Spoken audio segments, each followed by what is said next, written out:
Okay, I don't know if I want to call this garden vlog 1 for 2011 or not, but this is primarily going to be about my side garden, the rock garden that's beside the house here, rather than the veggie garden. It's still a little bit too early for the veggie garden. Right here is what the veggie garden is consisting of right now. Yesterday, this is Saturday, this is Sunday, April the 3rd, I guess. Yesterday I planted in these 12 cups here 11 seeds of and the reason only 11 out of 12 of these are planted is because my seed pack only had 11 seeds in it. I mean, it's like they're gold or something. Burpee tomato, Burpee super steak hybrid, and these are a really big tomato. Show you all information here. You should be able to read all this in high def, so I'll scan kind of slow here and you can pause if you need to, and I'll be doing this on several other items here today. But yeah, anyway, last year I planted, like, you know what it was. I had like 1,000 tomatoes out there. If you counted all the ones that I didn't eat and threw away, and the ones that rotted and whatnot or got disease, I would have had 1,000, and that's just too many to deal with. So, and a lot of that was off those early girl plants, which produced like a multitude of small tomatoes. So this year I'm going to try, that's the only kind I'm going to plant. And if you've got fewer tomatoes but larger ones, they're just much easier to deal with. So that's what I'm going to go with this year. And here is, I'm going to go ahead and show what the veggie garden looks like this time of year. There's absolutely nothing to see at here. I am going to show you my compost pile. Okay, see there, I've not got anything plowed up or anything, just a bunch of weeds growing in the garden. Right here this is the peppers from last year. Of course, I haven't even removed those cages yet. I'll do it when I plant them. But yeah, I had some big pepper plants last year, and there's where the cucumbers went last year. And I know this has got to be awful noisy out here. This window, see. And here is my compost pile. Somebody asked to see my compost pile. This compost pile, which is ready to be used, is really about 1/4 of the size as it was earlier in the spring, because I've been using all my good garden compost, what's supposed to really be used out here, which was intended to be used out here, has been being used in the rock garden beside the house. But yeah, anyway, it's in very, very good shape, as you can see. Perhaps not composted down as far as ideal, but that's still okay. It'll still be fine. Actually, this little bit of stringy stuff. Most of the stringy stuff in here, really, I think, was the pampas grass. So I think the pampas grass takes a little long. So this is a year and a half old. But the pampas grass apparently takes longer to compost down than just your average vegetable matter, but still that's plenty good enough to use for compost. This is my new compost, my active compost pile that I'm putting peelings and limbs, well, not big limbs, but little twigs and grass and whatnot in right there. Okay, on to the rock garden out here. And believe it or not, I actually do kind of like this hat. I like it a little better than my straw hat. I don't know if I look more dorky or less dorky with this hat on here than I do the straw hat. But anyway, it seems like it's a little more comfortable to wear for some reason than the straw hat. I just picked it up at a thrift store for $1 the other day. On to the rock garden. Here's a couple of plants I've not set out yet. These are clematis vines, and yeah, this is a breed called Clematis, Donahue's Clematis, General Sikorsky. Lavender blooms. Anyway, okay, nothing's on the back of it. I've got another little thing that's about clematis culture. Okay, and here's my little sheet that the guy gave me on the clematis vine. As I say, if you view this in high def, you should be able to read all about the care and feeding of a General Sikorsky clematis vine. Anyway, it said on that other little thing that the guy gave me that you're supposed to plant these, believe it or not, 2 feet deep, which is awfully deep. If you've ever tried digging 2 feet in a hard clay rocky soil, you'll know what I'm talking about. But these here, when I got them, they were the tops of them. It's a little too early to plant them yet unless you keep them covered up, so I had to snip the tops out of them. I was trying to root them, but I don't think they're going to root. But the tops that I clipped out, I was trying to root. But anyway, they were like 18 inches taller than this, so there wasn't really any good way to support them and all. I'd be moving them inside and outside and inside and outside, and then by the time I plant them, they'd be like 3 foot over the top here, so it was just a little too unwieldy. So I went ahead and clipped the tops of them off. I don't know how that's going to work. I don't know where they'll, like right here in this branch where this is branching here, that I don't know if that little nubbin right there, if that'll make a big, like a big long part of the vine, or just a little leaf there, or what, because I'm really not that familiar with clematis. And another thing on clematis that my little thing said, not only are you supposed to plant them 2 feet deep, well, you're not supposed to you're supposed to have 2 foot of a 2 foot deep hole. The plant itself, you know, it just is on the surface, planted on the surface. You can plant it, really you're supposed to plant them about an inch deeper than what they are in the pot.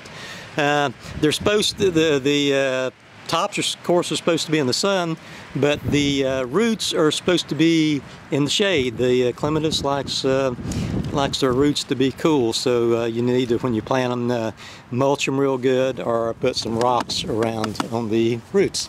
All right, we'll go on up here to the rock garden. Yeah, I've showed this before, this big, huge bush that the snow broke down, unfortunately. I don't know what the future of it is, but it's still kind of useful as is. You know, you can see there, it just sort of got all busted up in there. It's just sort of splayed out.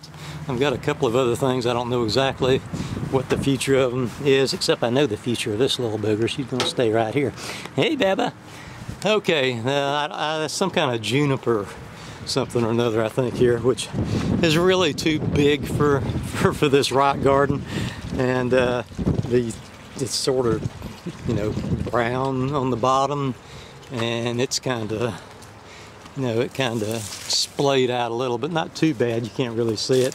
The smaller one is actually, it's another juniper, I think is what it is actually splayed out, like it's got like 4 branches that are just going all over the place, and it's kind of hard to walk around. I'm thinking about taking this out someday and maybe putting I would really like a Japanese maple, I think, right there, if it's sunny enough for it. Of course, I don't know if you're familiar with Japanese maple, but wow, they're nice looking little plants, but wow, those suckers are expensive, really expensive.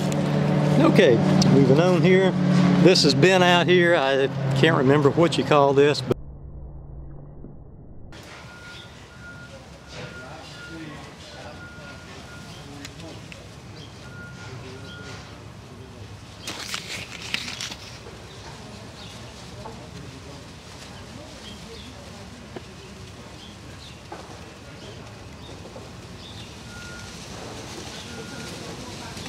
but I really like it. It's some kind of evergreen type thing, and then this is apparently as tall as it gets because it's been here for forever. It just keeps getting a little bit wider every year. And what are these? These are not irises or something else. I never can remember what these are, but yeah, these are nice. They've been here for a long time. This is some sort of miniature rose bush that never has really thrived. It's fairly old, believe it or not. It was in a less prime location, so I transplanted it down here to the corner this year. This is a forsythia or forsythia. I never can remember which one you're really supposed to call it. But yeah, this was right next to the house. And I don't know, I got worried about the roots from the thing was going to undermine the foundation of the carport. So last year it got cut way back. I was just going to eliminate it. But then I decided, well, I kind of hate to just eliminate it. So I moved it out here, and this sucker was hard to dig up. I mean, really, really hard to dig up. Humongo bunch of roots on this thing. If you ever move a forsythia that's very much size and been there long at all, you're in for a treat. But it's already starting to come back. Everybody else is, I mean, you can see them going down the road. When you drive down the road, you see them everywhere. They're just yellow, just all there's some of them are just huge, and some of them are spread. I mean, they just spread all over, really, unless you keep them trimmed, and they just make really beautiful yellow blooms there all over the whole entire plant in the springtime. But I wasn't even sure this one would come back out, because that was late last season. I trimmed it all the way back, but it's coming out. I'll show it later on in the spring, and well, later on this year sometime. And actually, I've had a lot of people, you know, requesting the garden videos and all. And you know, eventually, I've been doing this for like 3 or 4 years now, and I plant pretty much the same stuff every year and kind of the same spot. I mix it up a little bit, but you know, I kind of feel like I'm just repeating myself over and over. I know some people don't mind that, but I just hate to do too much repetition. So I'll probably, I will show some garden vlogs this year, some veggie garden vlogs, but maybe a few less than usual. And it'll probably be just every bit as long as usual, and this sucker here is going to be a really long time I finish. I may do 2 or 3 parts. That may be what I do. But yeah, there's a little baby cat. Y'all just I need to post some stuff on my cat channel too. Yeah, I know I'm lazy. But okay, onward. I lost my train of thought, but we're going to move on. Here is a couple of, I got these 2 clematis plants at the same time I did the 2 previous ones I showed you. And I didn't, I had some of this spun bonded polyester. I've got everything uncovered. That's why I'm filming today, because I uncovered everything that I was worried about getting frostbit, because we got 2 really nice days coming up, so it can stay uncovered for 2 days now. But I got this. This is just a little cheap arbor type of thing here. I mean, it's just dirt cheap. So what I did was I drove up a really heavy-duty stake here next to it. This is what I staked my tomato cages with, and I tied, you know, these plastic ties around and, you know, clipped the little ends off. And then I got to worrying about the plant couldn't climb this here too well. This is just slick metal, so really nylon string would have been better and longer lasting, but I didn't have any, so I just had some knitting thread that happened to be around, and it's working out really well. You just instead of having to tie it, like so, which is what I was starting to do, and it's a pain in the butt. Instead of doing that, you just weave it on one side of that knitting thread, and then on the back, and then on the other side, and it works out really well. I don't know. Maybe by the time this rots out or whatever, it'll already be, you know, wrapped around everything else really good, and it'll hang in there then. Okay, this here is a lavender bush. You may not be able to see it too good from that angle. It's a lavender bush, and it's been right next to the front porch in an undesirable location for a long time. It hasn't really done anything.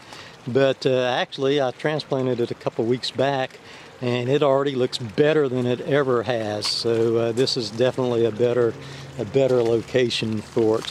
I have no clue what that thing is, but I never have liked it. I think I'm going to take it out of here someday.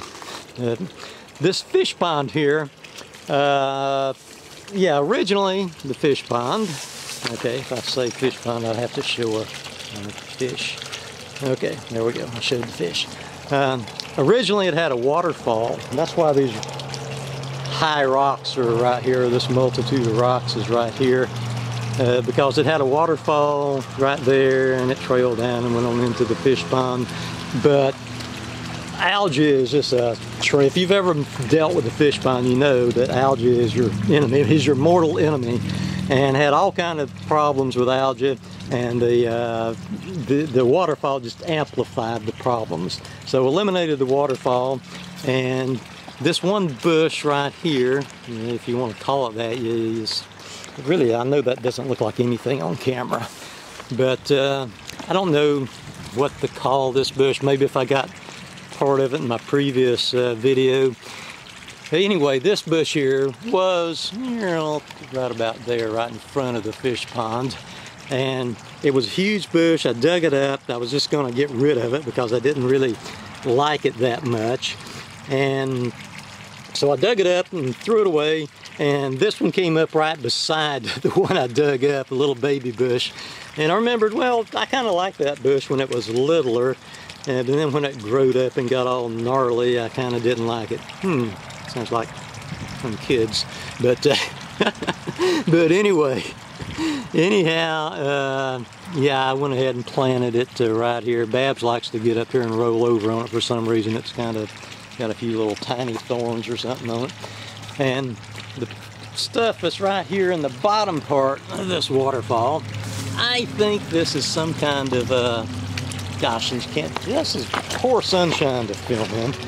This is some kind of dianthus, I think is what it is. I don't know exactly which type, but it was in an undesirable location too, and it kept on getting stepped on and trampled on. So I put it here, so it's in a good spot, so maybe it'll do better. Maybe it'll do better here. It's not really greening up very good right at the moment, but I think it'll wind up doing okay. All kind of little garden ornaments out here. See, I've neglected this part here for years actually. It grows up in weeds and all, and just gets nothing gets trimmed, nothing gets weeded except once a year, and these ornaments turn over, and so I didn't even know there was this many of them here. Let's see what we got. We got a froggy there, and then we got 3 turtles right there, and let's see what else we got. We got a shell of some sort and a fairy of some sort, and there's a couple of little rock froggies, and then there's another snail, and another snail, and then there's a squirrel that's turned over. Then we got some penguins that need painting. I don't really like these penguins much. Maybe if they was painted they would look better. And what is that over there? Is that? Yeah, I'm not sure what kind of creatures them are. What are them? Yeah, let's see here. Frogs? I don't know. Teenage Ninja Turtles? I don't know. Anyway, moving on here. This is a dahlia, and this thing gets really, really big. Here, I'll scan it in here. Yeah, and it's kind of expensive. I don't know I'd pay this much for any kind of plant, but I splurged. Okay, here we go. Looks like it blooms winter and spring, it says anyhow. Out of this. Anybody who's interested. Yeah, it gets pretty big, 7 foot by 4 foot. A lot of the stuff I get will probably wind up being too big, and I'll have to do something different, but for now it'll be fine. What my plan here is, like this here, this canopy, this blue one, it gets replaced about every 3rd summer or so. It gets shredded up, you know, just dries out and oxidizes and gets shredded up. But that's not too bad because it costs like about $30 or so. And this year I did different even. I bought one that was big enough to double, so I doubled it. So my plan is for in 3 years for the top part to just shred up, and then maybe the bottom part will hang in there like an extra season or something. Well, that's the theory anyway. But so the plan is, see this thing here, this big structure right here, did have a full canopy over it. Let's see, the original one shredded up eventually, and then this replacement shredded up eventually.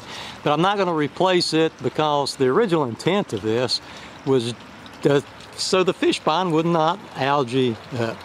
Well, the fish pond's still algaed up, even with every measure I could think of to take along with this. Along with this, the water pump here in there has got a UV stabilizer, and it still algaes up. The only thing I found, and it's not an ideal solution, but it is a solution, right here, and then I've got another one right here.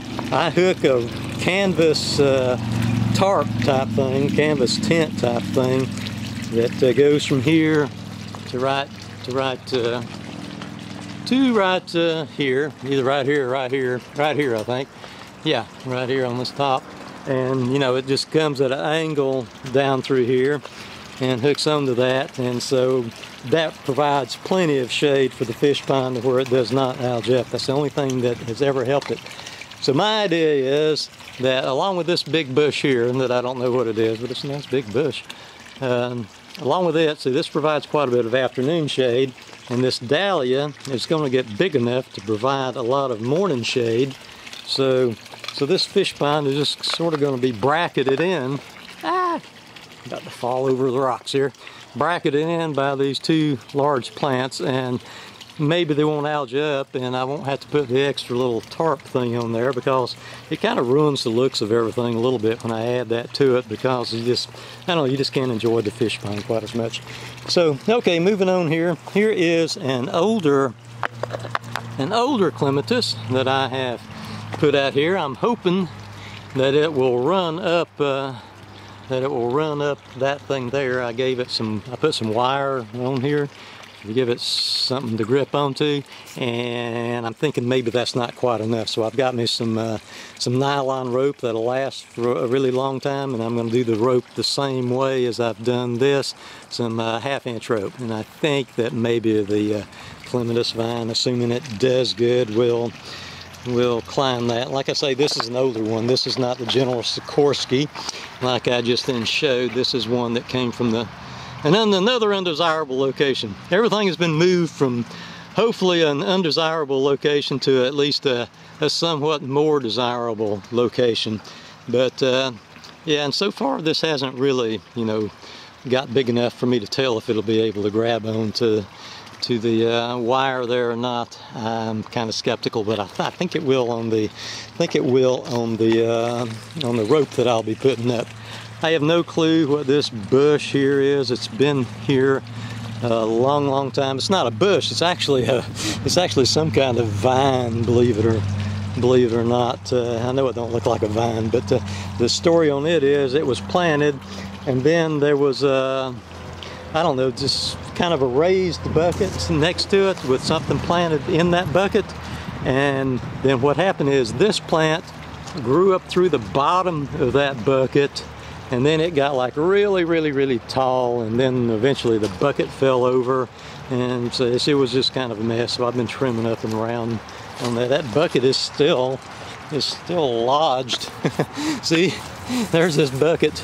There's a bucket right there, and as you can see, there's the vine or bush or whatever you want to call this thing is growing through that bucket. I would have to, if I wanted the bucket out, I'd just have to bust through the bucket. But the plan is on those other two clematis. So see, I got one clematis there, there, and on these two here, I'm going to put the two that's around back that I showed right at the first. I'm going to put one of those right here, and the other clematis is going to go right there. All right, moving on. This here has been here forever. It's some kind of sedum. I forget the first name. The first name pertains to the color of it. There may be several sedums where the foliage looks like this or the blooms are different. But anyway, this gets like maybe 2 foot tall in the late fall, and has some really nice blooms that the bumblebees, honeybees, and butterflies just dearly love.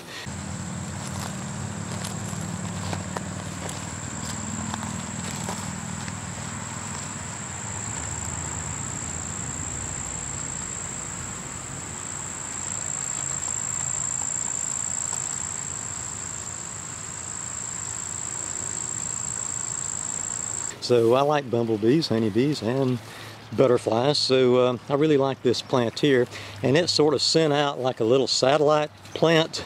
So I chopped off or dug up the little satellite plant just this spring and put it right here.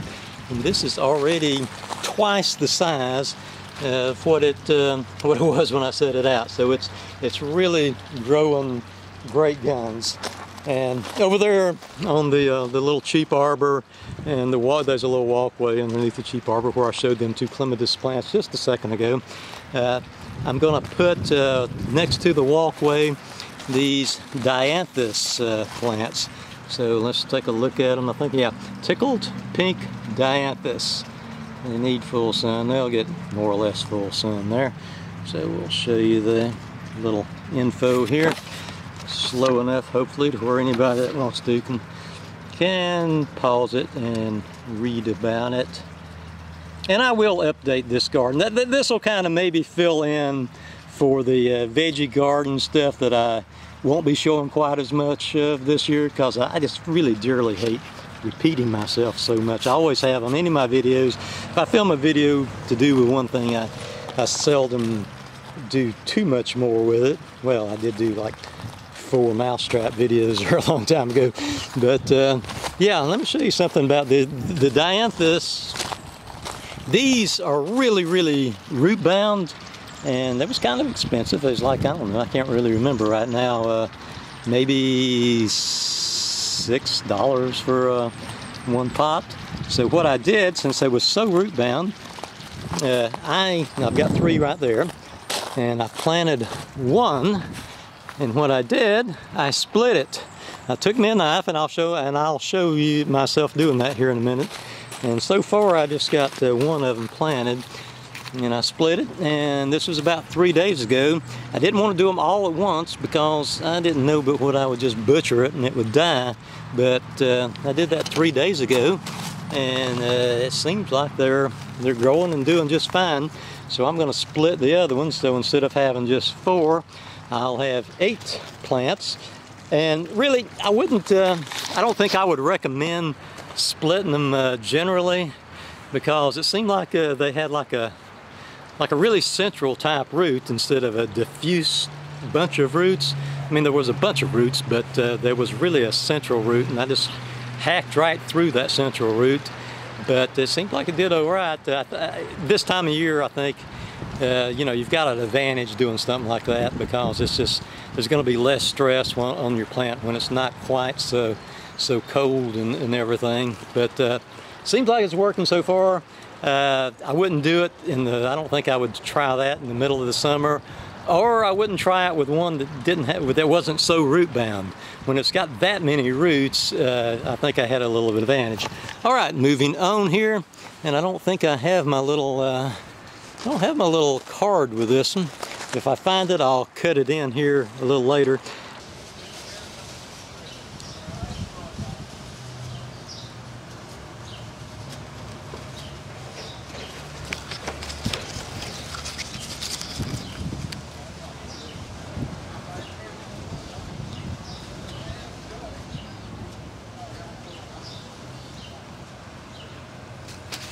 But this is a rose tree, and I wanted red, but white ones was the only ones I had. But these are looking really good. I've been carrying it in and carrying it out and because I don't really know for certain if you know, how frost resistant this is. And yes, we will definitely have a couple more frosts here. This stuff here, this sedum is fairly frost resistant, but some of this other stuff I don't know that much about frost resistant wise.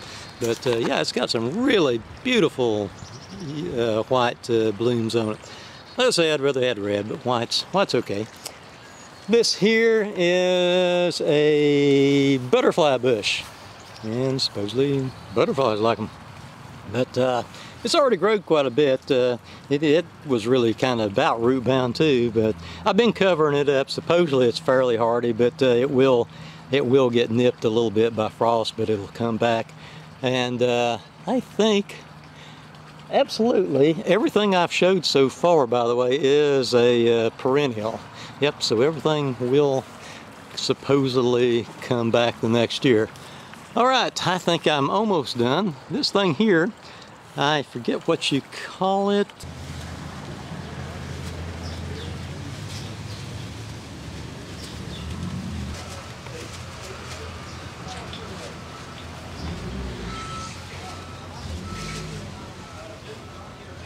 But I really always have liked this. It's a really compact little tree.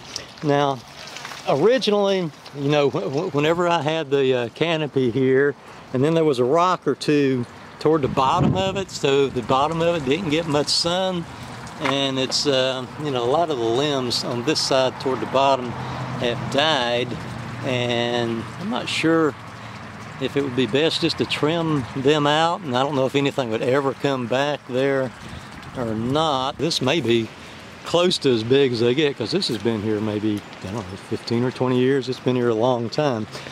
Okay, so I think that's pretty much it, other than I am going to show myself cutting one of those tickle pink dianthus in two, and then show you how that looks after I get all 4 times 2, 8 plants set in place there. All right, we'll see you guys in just a bit.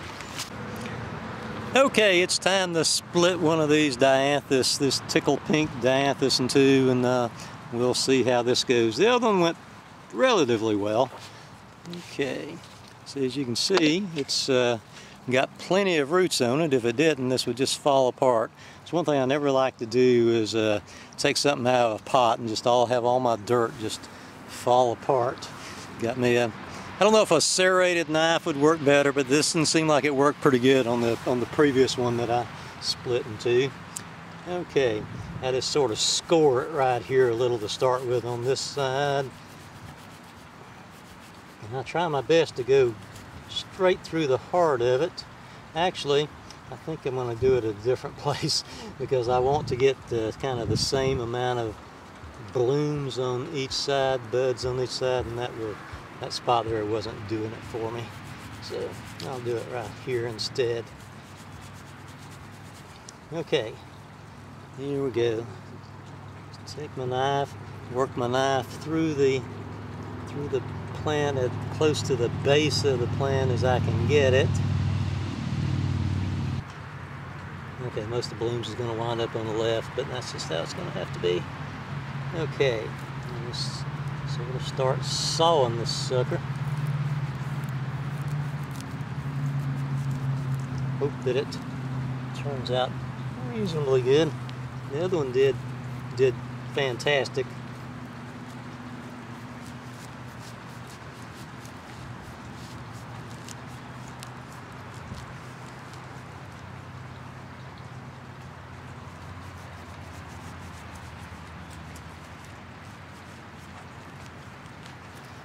Pretty tough root system here. I'm gonna sort of hold it together so all my dirt don't fall all over the place. Almost through it. Let's see what this looks like when we get down to the bottom. Okay, so here we go. It's here.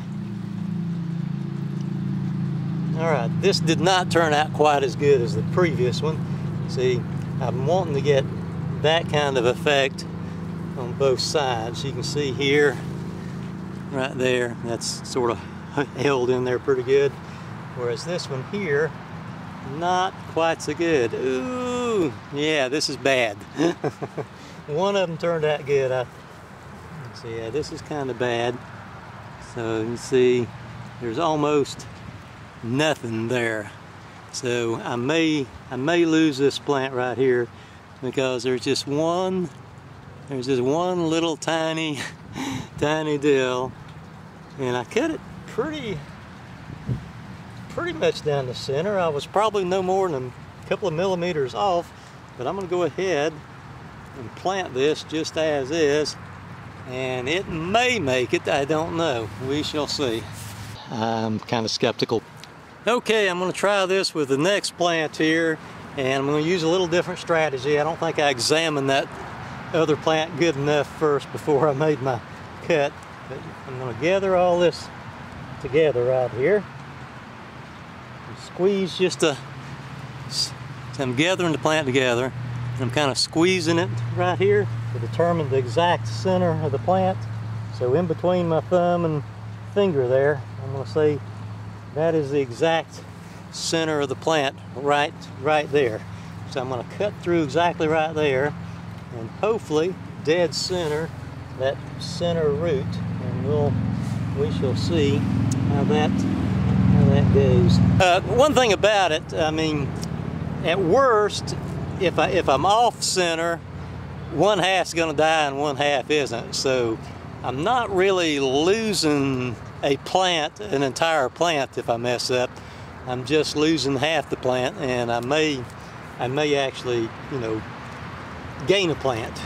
There's a chance to gain a plant, and this time of year, if you're fairly careful anyway, not too much a chance of losing the entire plant. So we'll see if I do any better on this one than I did the previous one. Like I said, the two that I originally showed that I already had planted, it went fantastic. I must have dead centered it perfectly. All right, here it goes. But I was not pleased at all with that last one. I would be very surprised if that one half of that lives, because there was just virtually no roots at all. Okay, here we go. Oh yes, now that's perfect. See, I've got that right there, and it's, you know, it's solid. I mean, I can wiggle it and it's in there good. All right, so I'm gonna lay that one down, and then this one here, it's the same way. Now there is a couple of things there that, you know, sawed through, but otherwise that one's in good shape too. So I'm very confident in both of these, judging by the very first ones I planted. I think I'm gonna be okay on these. So that's pretty much it. I'll show you how they look when I get them all set in. Okay, so this is what the dianthus on this little walkway here that goes through this arbor looks like. So yeah, 4 of them on each side. They look really great right now, and you know, I'm about 90% sure that 7 out of the 8 of them are gonna live. That one's pretty iffy. What I did on that one, you can't really see it. I've got poor, okay, maybe you can. I put a little extra dirt and mulch right up around the crown of it. Not too tall, but a little taller than average, and I'm gonna water it a little bit more than average, and we'll see what happens. I'll keep you guys posted. Like I say, I'll be maybe doing a couple of vlogs out here, you know, 2 or 3 more out here, and you know, knock off a couple of vlogs out in the veggie garden for a little bit of balance and a little bit of less repetition. All right, bye guys. And almost forgot to show here on the front porch, this is another clematis vine here, isn't it, Susie? Roll over for the camera. Roll over for the YouTube people, huh? Talk to them. Talk to us. Talk to us. Huh? What'd you say? Huh? There we go. What is it? Huh? So this is the most vocal cat I've ever had, which sometimes is not so good. She is a demanding little kitty, I tell you. Wow! Wow! What are you doing wanting in?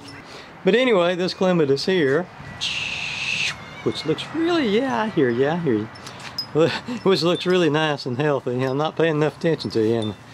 Which looks really nice and healthy, although a bit small. It's a really old one. It died all the way back, so that's all pretty much new growth this spring mostly. And it was right here. And when it was right here, the foundation of this front porch, you hit the foundation like 8 inches below the surface right there. Where right here, I was able to dig down like almost 2 feet, and there wasn't any foundation there. It didn't seem like, well, there was, but it's on back underneath the porch, but it didn't extend outwards. So hopefully, since I've dug it nice and deep, and I'm going to wind up putting a couple of rocks on top of that mulch even, hopefully it'll climb way up there. Yeah, I don't think I've ever had one go all the way to the top, and really they should go about 10 feet if they do good. All right, bye again, everybody.